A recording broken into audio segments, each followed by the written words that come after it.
See strateegia muutus on hämmastav. 6 kuud järgisid USA ja Iisrael sõjalist strateegiat Iraani vastu. Nad heitsid tuhandeid tonne lõhkemoona sihtmärkidele üle kogu riigi.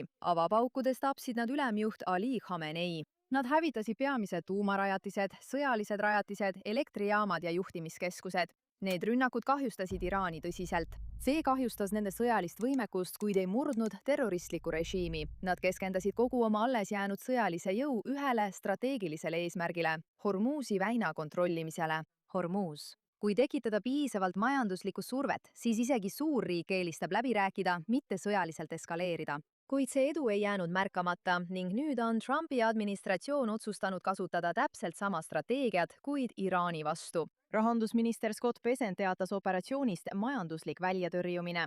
Muidugi on sellel strateegial tõsiseid puudusi, kuid üllataval kombel ei ole need vead, millest meedia teile räägib, sest peavoolumeedia on selle täiesti valesti mõistnud. Kõik keskenduvad sellele, kas USA kehtestab Hiinale sanktsioonid, kuid USA on juba mitu sammu eespool. USA-l ei ole vaja Hiinale sanktsioone kehtestada ega Hiinat koostööle veenda, sest mereblokaad katkestab Iraani naftamüügi peaaegu automaatselt. See ongi see oluline punkt, millest kõik mööda vaatavad. Kui konflikt algas, eksportis Iraan veebruaris Hiinasse 1,57 miljonit barrelit naftat päevas ja augustiks see oli langenud 500 000 barrelini päevas. Hävitav 66% langus umbes 6 kuuga.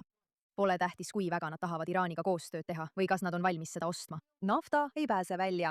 Näete, see majandusliku teepäevaplaan on mitmetahuline ja see on üles ehitatud nii, et tabada Iraani väga erinevatel viisidel.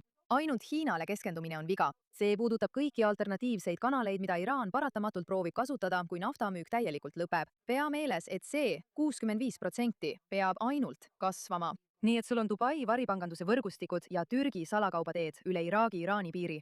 Venemaa finantsvõrgustikud, mis liigutavad raha mittetraditsiooniliste kanalite kaudu, ning Venezuela vahetuskaubanduse kokkulepped, kus riigid vahetavad kaupu väljaspool traditsioonilisi finantssüsteeme. Üks Iraani käsilastest, Hezbollah, on üks maailma suurimaid narkokaubandusorganisatsioone ja kuhu sa arvad, et kogu see raha läheb? Just sellist raha püüabki operatsioon majanduslik väljatõrjumine sanktsioonide alla panna ja see ongi põhjus, miks see võib tegelikult toimida.